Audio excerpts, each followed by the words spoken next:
nação Nagô, e que tem a partir daí muitas outras denominações que só fazem apontar a complexidade do que nós somos. Qual é a minha alegria? A minha alegria é saber que eu vim falar para uma plateia que me ensina, porque o tempo todo eu cheguei aqui em Belém aprendendo com as conversas com a Elili, com o Ebon Vando, com meu pai, com o Padre Neto. Então, com as falas da manhã que chegaram para a gente de uma maneira tão importante, com as coisas que foram colocadas aqui. Então é uma honra para mim saber que a gente vem falar para aprender. Então, o que é que eu aprendi com esse tempo que eu tenho de convivência com o Sabalu? Querendo ou não, o Sabalu é uma nação de acolhimento. É uma nação que acolhe pessoas em trânsito. Tem aqueles nascidos na própria nação que historicamente foi abrigando pessoas do Congo-Angola, do Queto, do Maim, da Jurema, do Tambor de Mina e de todas as outras expressões. Isso já dá um diferencial muito grande, porque a gente não pode fugir da ideia de que candomblé, ou religião de matriz africana, é de tradição negro-africana que lutou contra a escravidão no território brasileiro. Então nós estamos aqui tratando de temas que reinventam africanias.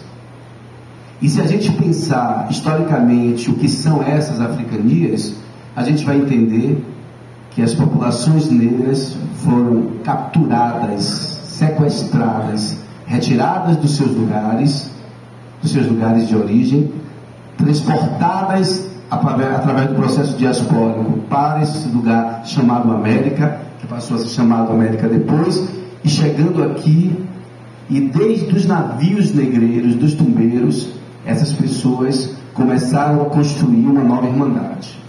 Então, minha gente, o Sabalu aponta desde o início de que não existe pureza ritual, que pureza só existe na cabeça de nazista, porque se foram vários corpos de vários grupos humanos capturados dos seus territórios, trazidos por um navio, jogados em um país, em um lugar, em um território novo, desconhecido, essas pessoas precisaram construir uma nova irmandade, e eram das mais variadas procedências.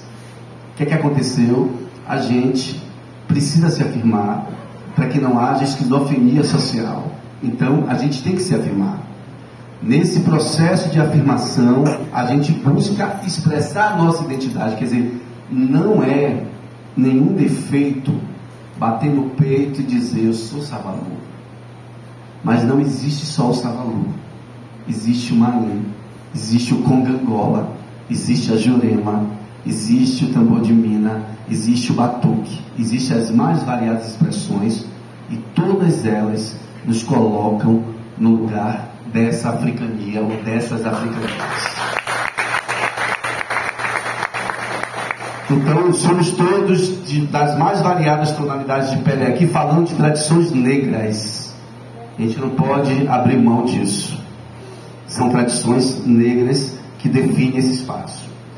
O que é que eu quero dizer para chegar à minha fala, além da minha emoção aqui? Eu acho que eu me perdi um pouquinho aqui, só no papel.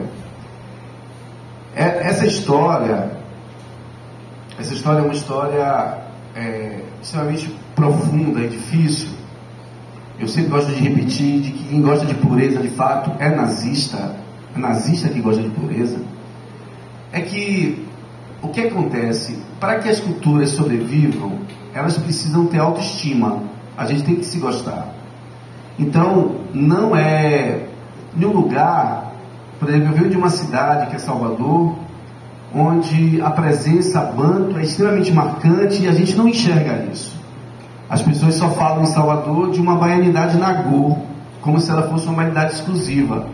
Então, em uma cidade que tem uma quantidade grande de terreiros Congo-Angola,